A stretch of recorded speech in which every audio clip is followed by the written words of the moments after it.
Hey guys, ఎలా ఉన్నారు? కాంతారా ఈ మూవీ గురించి సపరేట్ గా చెప్పాల్సిన పని లేదు. మీలో చాలా మంది చూసే ఉంటారు. 16 కోట్ల బడ్జెట్ తో తీసిన సినిమా 250 కోట్లకి పైగా కలెక్షన్స్ సాధించింది. కర్ణాటకలో most watched film. Even KGF 2ను కూడా క్రాస్ చేసింది. ఈ సినిమా ఇంతలా హిట్ అవడానికి మెయిన్ రీజన్ ఆ సినిమాలో చూపించిన ట్రెడిషన్. అదందరికీ చాలా కొత్తగా డిఫరెంట్ ఎక్స్పీరియన్స్ ఇచ్చింది. అయితే చాలా మందికి ఉన్న డౌట్, అసలు అలా ఎందుకు చేస్తారు, ఆ ట్రెడిషన్ వెనక ఉన్న స్టోరీ ఏంటి?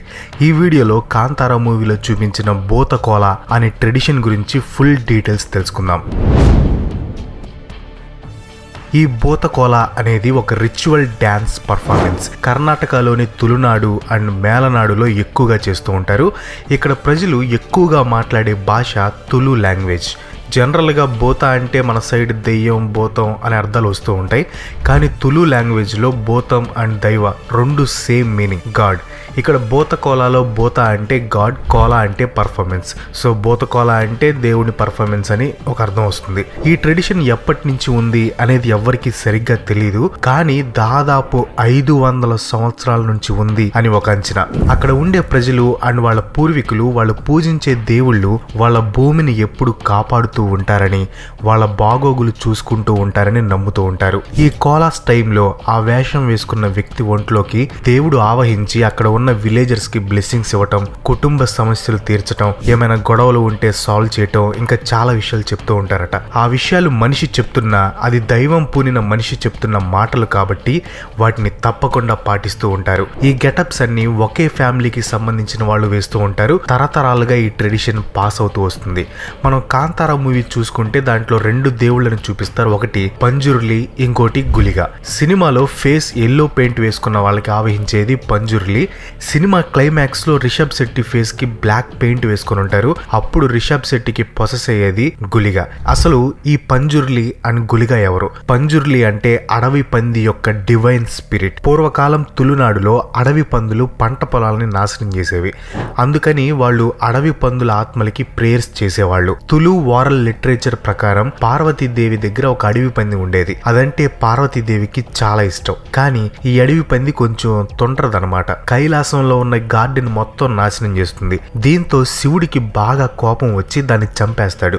ఆబ్వియస్ గా తనకిష్టమైంది చనిపోయింది కాబట్టి పార్వతీదేవి చాలా అప్సెట్ అవుతుంది. పార్వతీదేవిని శాంతించడానికి దాన్ని తిరిగి బ్రతికించి దాని ఆత్మని భూమి మీదకు పంపుతారు. ప్రజల్ని ప్రొటెక్ట్ చేయమని చెప్తారు. అలా అది పంజుర్లిగా మారి భూమి మీద ప్రజల సమస్యలు తీర్చి వాళ్ళని ప్రొటెక్ట్ చేస్తూ ఉంటుంది. ఇది పంజుర్లి స్టోరీ. ఇంకా గులిగ స్టోరీ విషయానికి వస్తే ఈ గులిగ శివగణాస్లో ఒకటిగా నమ్ముతూ ఉంటారు. అక్కడ ప్రజల నమ్మకం ప్రకారం పార్వతీదేవి శివునికి బూడిద తీసుకొని వస్తుంది. ఆ బూడిదలో ఒక రాయి ఉంటుంది. శివుడు ఆ రాయిని విసిరేస్తాడు. అది నేల మీద పడగానే గులిగలాగా మారుతుంది. విష్ణుమూర్తికి సేవ చేయాల్సిన గులిగ వింతగా ప్రవర్తిస్తూ ఉంటాడు. అతని వియర్డ్ బిహేవియర్ చూసిన విష్ణుమూర్తి నెలవుల సంఖ్య అనే ఆమె కడుపున పుట్టమని శపిస్తాడు. నెలవుల సంఖ్య 9 నెలల గర్భిణిలా ఉన్నప్పుడు కడుపులో ఉన్న గులిగ అడుగుతాడు, నేను కడుపులో నుంచి బయటికి ఎలా రావాలి అని. దానికి ఆమె అందరిలాగే నువ్వు కూడా రా అని చెప్తుంది. కానీ గులిగ అది వినకుండా కడుపు చీల్చుకొని బయటకు వస్తాడు. బయటికి రాగానే అతనికి పట్టలేని ఆకలి వేస్తుంది. కనిపించిన ప్రతి దాన్ని తినడానికి ట్రై చేస్తూ ఉంటాడు. ఆఖరికి చెరువులో ఉన్న చేపలన్నీ తినేస్తాడు. అయినా కానీ ఆకలి తీరదు. ఏనుగు, గుర్రం యొక్క రక్తం ఇస్తారు. అయినా కానీ నో యూస్. చివరికి విష్ణుమూర్తి వచ్చి తన చిటికను వేలినిస్తాడు. అప్పుడు గులిగ ఆకలి తీరుతుంది. ఒకానొక టైంలో పంజుర్లికి గులిగకి భీకర పోరాటం జరుగుతుంది. ఈ ల్యాండ్ నాదంటే నాది అని కొట్టుకుంటూ ఉంటారు. 7 జలదుర్గలు వచ్చి వాళ్ళని శాంతింపజేసి ఇద్దరు బ్రదర్స్ లాగా ఉండమని చెప్తారు. అప్పటి నుంచి గులిగ ఆ స్థలానికి రక్షకుడిగా మారిపోతాడు. పంజుర్లి మెయిన్ పని అక్కడ ప్రజల బాగోగులు చూసుకోవటం, ఒక పాలకుడిలా ఉండటం. అండ్ గులిగ పని ఆ ప్రాంతాన్ని కాపాడటం. ప్లేస్ ని బట్టి గులిగని వేరే వేరే స్పిరిట్స్ తో కలిపి పూజిస్తూ ఉంటారు. లైక్ రాహు గులిగ, రాజు గులిగ, మంత్ర గులిగ, నెట్టర్ గులిగ, కథలే గులిగ, మంత్రవాది గులిగ, రక్తేశ్వరి గులిగ, ఇలా చాలా పేర్లు ఉంటాయి అన్నమాట. ఈ బోతకోళ ఫెస్టివల్లో దేవుణ్ణి పిలవాలి అనుకుంటున్న వారు దానికి సంబంధించిన వస్త్రధారణ, రంగులు, ఫ్లవర్స్ డెకరేషన్ చేస్తారు. ముఖానికి ఎల్లో పెయింట్ వేసుకున్న వాళ్ళని పంజుర్లి ఆవహిస్తుంది. అదే భయంకరంగా నలుపు, ఎరుపు పెయింట్ వేసుకున్న వాళ్ళని గులిగ ఆవహిస్తుంది. వాళ్ళ వస్త్రధారణ బట్టి మ్యూజిక్ మ్యూజిక్ కూడా మారుతుంది. ఇక్కడ మూవీ గురించి మాట్లాడుకుంటే క్లైమాక్స్లో రిషబ్ శెట్టికి గుళిగ ఆవహిస్తుంది. ఇక్కడ ఆ క్యారెక్టర్ని ఎంత బ్రిలియంట్గా రాశారంటే మూవీ స్టార్టింగ్ నుంచి రిషబ్ క్యారెక్టర్కి ఆల్రెడీ గుళిగ ఆవహించి ఉంది అని చెప్పడానికి చాలా డీటెయిల్స్ ఇచ్చారు. గుళిగకి బాగా ఆకలిని చెప్పుకున్నాం. సేమ్ రిషబ్ క్యారెక్టర్ కూడా ఆకలి ఎక్కువ. తను ఉండే ప్లేస్కి ఎప్పుడైనా డేంజర్ వచ్చింది అనిపిస్తే చాలా అగ్రెసివ్ అయిపోయి దాన్ని కాపాడటానికి ట్రై చేస్తాడు.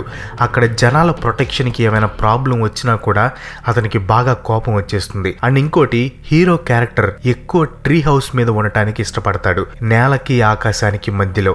అండ్ హీరోకి అడవి పంది తినటం బాగా ఇష్టం, ఎప్పుడు దాన్ని వేటాడటానికి వెళ్తూ ఉంటాడు. ఈవెన్ గుళిగకి కూడా జంతువుల్ని తినడం అంటే చాలా ఇష్టం. ఇలాంటి గుళిగ క్వాలిటీస్ చాలా వాటిని హీరో క్యారెక్టర్ లో చూపించారు. అంటే ఇండైరెక్ట్ గా గుళిగ హీరోని ఆవహిస్తుంది అని హింట్ ఇచ్చారనమాట. సినిమా క్లైమాక్స్ లో రాయికి తల తగిలి హీరో చనిపోతాడు. దానికి ముందంతా హీరోకి పీడకలలు వస్తూ ఉంటాయి. ఒక అడవి పంది నగలు వేసుకొని కనిపిస్తూ ఉంటుంది, అలాగే పంజుర్లి గెటప్ వేసుకున్న పర్సన్ కనిపిస్తూ ఉంటాడు. అక్కడ యాక్చువల్ గా విషయం ఏంటంటే పంజుర్లి గుళిగ సహాయం కోరుతుంది. హీరో డ్రీమ్స్ లో కనిపించేది పంజుర్లి.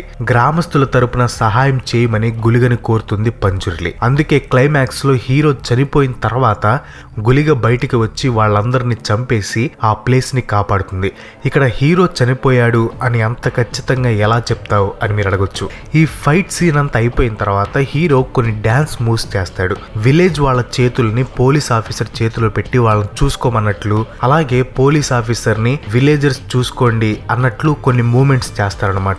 ఇన్ కేస్ అది హీరో అయితే అలా చెప్పాల్సిన పని ఉండదు. అక్కడ ఉంది గుళిగ కాబట్టి అతను వెళ్ళిపోవాలి. అందుకే ఫారెస్ట్ లో నుంచి ఒక వాయిస్ వినగానే ఫారెస్ట్ లోకి పరిగెత్తుకుంటూ వెళ్తాడు. అక్కడ పంజుర్లిని కలిసి ఇద్దరూ మాయమైపోతారు. హీరో పూర్తిగా చనిపోయాకే గుళిగ అతని బాడీని టేక్ ఓవర్ చేస్తుంది. అందుకే లాస్ట్ లో హీరో మాయం అవ్వాల్సి వస్తుంది. హీరోయిన్ కడుపులో ఉన్న బిడ్డ మీద గుళిగ బ్లెస్సింగ్స్ ఉన్నాయి కాబట్టి కాంతారాకి ఇంకో పార్ట్ ఉండే ఛాన్స్ కూడా ఉంది. అసలు ఫర్ టుడే ఈ వీడియో మీకు ఎలా అనిపించింది కింద కామెంట్లో పోస్ట్ చేయండి. వీడియో నచ్చితే లైక్ చేయండి, షేర్ చేయండి. నెక్స్ట్ వీడియో మిస్ కావడాలనుకుంటే మన ఛానల్కి తప్పకుండా సబ్స్క్రైబ్ అవ్వండి. ఇంకో మంచి ఎపిసోడ్తో మళ్ళీ కలుసుకుందాం. అంతవరకు సెలవు, బాయ్ బాయ్.